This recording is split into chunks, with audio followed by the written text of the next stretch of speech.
वाहिगुरु जी का खालसा वाहिगुरु जी की फतेह। जुगो जुग अटल धन धन साहिब श्री गुरु ग्रंथ साहिब जी महाराज जी का संपूर्ण स्वरूप 1430 अंग इस स्वरूप दे विच अंकित हैं। फर्स्ट वर्ल्ड वार समय दे दौरान जिस वेले फर्स्ट वर्ल्ड वार होया सी जर्मनी ते ब्रिटेन दे विचकार, उस समय भारत जिहड़ा सी वो अंग्रेजां दे अधीन सी। इथे ब्रिटिशर्स दा रूल सी ते जिस वेले जर्मनी ब्रिटेन दे उपर हावी हो रहा सी, उस समय ब्रिटिशर्स ने भारत दे विच पहली सिखां दी फौज तैयार कीती अते उस फौज दा नां रखिया गदर दी फौज। ते जिस वेले उस फौज नूं ब्रिटिशर्स ने आदेश दिता कि हुण तुसीं विदेश दे धरती ते लड़ाई लड़न वास्ते जाना है, सारे गुरसिख फौजी सब तो पहला अकाल तख्त साहिब पुजे। उत्थे पहुंचण तो बाद उत्थे दे जथेदार साहिब नूं बेनती कीती कि जदों तक असीं अपने धरती ते लड़दे रहे हां, साडा दाड़ा साडे इस धरती ते लगे जिथे साडे गुरुआं दी चरण छोह प्राप्त धरती है, सानू कोई अफसोस नहीं। पर जदों असीं विदेश दी धरती ते जाके लड़ांगे जिथे अंग्रेजां दे लैदर दे बूट चले होणगे, उत्थे ये साडा दाड़ा जो गुरु की मोहर है उस धरती ते लगे ते सानू ये मंजूर नहीं। उस समय पहली बार अकाल तख्त साहिब जी दे जथेदार साहिब ने उन्हां गुरसिखां नू अपने दाड़े दी सांभ वास्ते नैट लाण दा आदेश दिता। जो अज भी असी सिख रेजिमेंट दे जेड़े फौजियां ने उन्हां नू असी देखदे हां, ओ नैट ला के अपने दाड़े दी सांभ करदे हां। उस तो बाद सारे गुरसिख फौजियां ने ब्रिटिशर्स दे अगे एक मंग रखी, एक कंडीशन रखी कि जदों तक असी धन श्री गुरु ग्रंथ साहिब जी दे दर्शन नहीं करांगे, रोज मत्था नहीं टेकांगे, हुक्मनामा नहीं लेवांगे, उदों तक असी कोई विदेश विच लड़ाई लड़न वास्ते नहीं जावांगे। ब्रिटिशर्स ने बड़ा खोज विचार किया कि किथे इन्हां गुरसिखां फौजियां नूं वड्डे गुरु ग्रंथ साहिब दे हर एक फौजी नूं एक एक स्वरूप दिते जाण, पालकी साहब, ते कदों ये लड़ाई लड़न वास्ते जाणगे, कदों ये एक थां तो दूजी थां ते मार्च होके जाणगे। फिर उस समय ब्रिटेन दे नाल जापान दा अलायंस सी। जापान जेड़ी कंट्री है वर्ल्ड दी सब तो एडवांस टेक्नोलॉजी वाइज सब तो प्रथम नंबर ते आंदी है। उस समय जापान दे जेड़े साइंटिस्ट सन, उन्हां साइंटिस्टां ने ये महाराज धन श्री गुरु ग्रंथ साहिब जी महाराज जी दा जो स्वरूप है, उस स्वरूप नूं सब तो छोटे साइज दे विच मिनिमाइज करके माइक्रो साइज दे विच लिया के ये स्वरूप तैयार कीते। जो स्वरूप सब तो लाइट पेपर जेड़ा टिश्यू पेपर हुंदा है, उस स्वरूप दे विच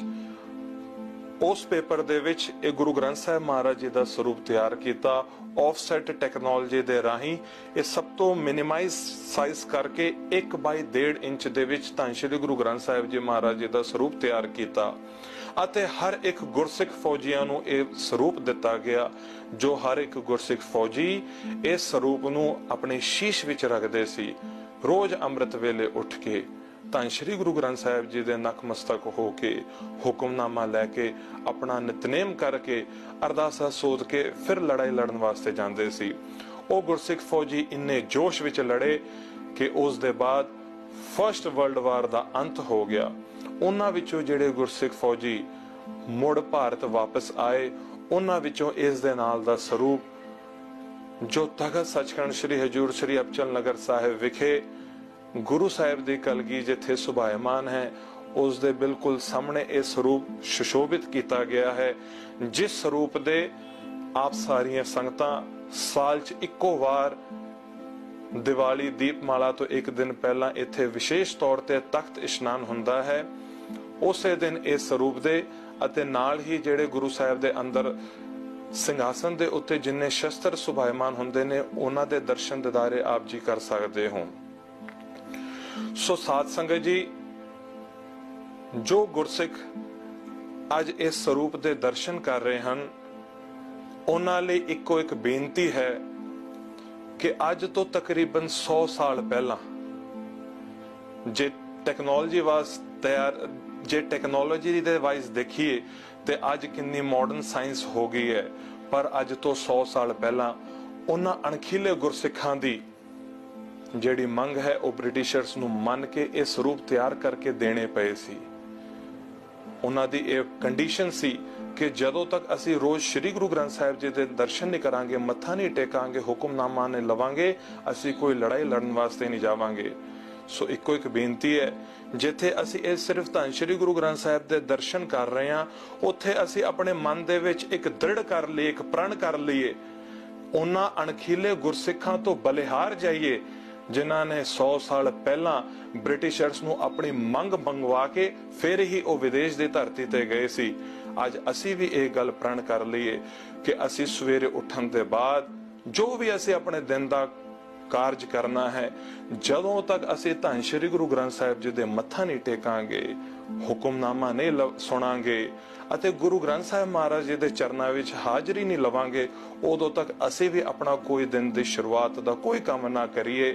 ਜਿਸ ਦੇ ਨਾਲ ਅਸੀਂ ਧੰਨ ਸ੍ਰੀ ਗੁਰੂ ਗ੍ਰੰਥ ਸਾਹਿਬ ਜੀ ਮਹਾਰਾਜ ਜੀ ਦੀ ਖੁਸ਼ੀਆਂ ਪ੍ਰਾਪਤ ਕਰ ਸਕੀਏ। ਸੋ ਇਸ ਸਰੂਪ ਦੇ ਦਰਸ਼ਨ ਕਰਕੇ ਸਾਡੇ ਹਿਰਦੇ ਦੇ ਵਿੱਚ ਇੱਕੋ ਪਿਆਰ ਧੰਨ ਸ੍ਰੀ ਗੁਰੂ ਗ੍ਰੰਥ ਸਾਹਿਬ ਜੀ ਦੇ ਪ੍ਰਤੀ ਜਾਗਣਾ ਚਾਹੀਦਾ ਹੈ ਕਿ ਉਹਨਾਂ 100 ਸਾਲ ਪਹਿਲਾਂ ਜਿਹੜੇ ਫੌਜੀਆਂ ਨੇ ਗੁਰੂ ਗ੍ਰੰਥ ਸਾਹਿਬ ਦੇ ਇਸ ਛੋਟੇ ਸਰੂਪ ਤਿਆਰ ਕਰਵਾਏ, ਅੱਜ ਥਾਂ ਥਾਂ ਤੇ ਗੁਰਦੁਆਰੇ ਸਾਹਿਬ ਬਣੇ ਹੋਏ ਨੇ। ਜੇ ਅਸੀਂ ਗੁਰਦੁਆਰੇ ਸਾਹਿਬ ਵੀ ਨਹੀਂ ਜਾ ਸਕਦੇ, ਕਾਫੀ ਦੂਰ ਆ, ਗੁਰੂ ਗ੍ਰੰਥ ਸਾਹਿਬ ਮਹਾਰਾਜ ਜੀ ਦੇ ਦਰਸ਼ਨ ਜਿਹੜੇ ਹੈ ਕਾਫੀ ਚੈਨਲ ਚੱਲ ਰਹੇ ਨੇ ਜਿਹਦੇ ਰਾਹੀਂ ਅਸੀਂ ਜੇ ਅਸੀਂ ਗੁਰੂ ਘਰ ਨਹੀਂ ਵੀ ਜਾ ਸਕਦੇ ਸਰੀਰਕ ਕਿਸੇ ਕਸ਼ਟ ਕਰਕੇ, ਪਰ ਇਹ ਗੁਰੂ ਗ੍ਰੰਥ ਸਾਹਿਬ ਦੇ ਜਿਹੜੇ ਦਰਸ਼ਨ ਨੇ, ਹੁਕਮਨਾਮਾ ਜਿਹੜਾ ਹੈ, ਤੇ ਅਸੀਂ ਜਿਹੜਾ ਆਪਣਾ ਸ਼ੀਸ਼ ਹੈ ਉਹ ਗੁਰੂ ਗ੍ਰੰਥ ਸਾਹਿਬ ਮਹਾਰਾਜ ਜੀ ਦੇ ਚਰਨਾਂ ਵਿੱਚ ਰੋਜ਼ ਝੁਕਾਈਏ, ਰੋਜ਼ ਗੁਰੂ ਸਾਹਿਬ ਦੀਆਂ ਖੁਸ਼ੀਆਂ ਲਈਏ ਤੇ ਰੋਜ਼ ਮਹਾਰਾਜ ਦੇ ਚਰਨਾਂ 'ਚ ਨਕਮਸਤਕ ਹੋਈਏ। ਇੰਨੀ ਬੇਨਤੀ ਦਾਸ ਵੱਲੋਂ ਪ੍ਰਵਾਨ ਕਰਨੀ। ਵਾਹਿਗੁਰੂ ਜੀ ਕਾ ਖਾਲਸਾ, ਵਾਹਿਗੁਰੂ ਜੀ ਕੀ